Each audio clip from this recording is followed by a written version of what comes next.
A Józsefvárosi óvodákban nagy hangsúlyt fektetünk arra, hogy az idejáró idegen anyanyelvű gyermekek minél hamarabb elsajátítsák a magyart, mint idegen nyelvet.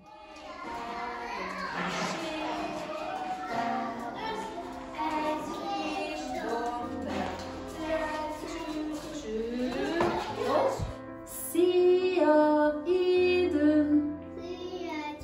Hogy hívnak? Mi a neve?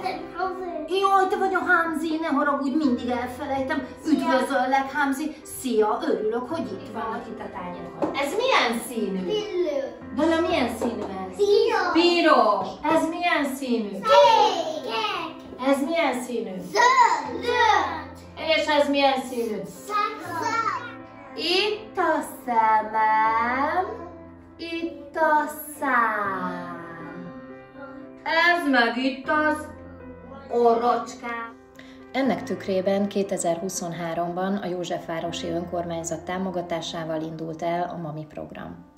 A programnak a fő célja, hogy kiscsoportos kortól kezdve segítse az idegen ajkú gyermekek nyelvelsajátítását. A nyelvtanulás mellett a másik fő cél a gyermekek multikulturális nevelésének elősegítése. A foglalkozások 3 éves kortól kezdve heti rendszerességgel, mikrocsoportos formában valósulnak meg, melyet óvodapedagógusok, gyógypedagógusok, fejlesztőpedagógusok tartanak. 2 lábamon megállok.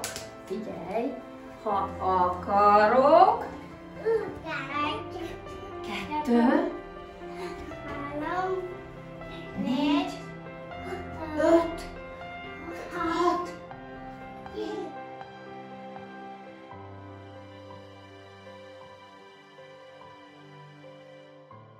A program végső célja, hogy az idegen ajkú gyermekek az óvodáskor végére olyan képességeket, tudást, attitűdöt sajátítsanak el, mely hozzásegíti őket a sikeres iskolai élethez.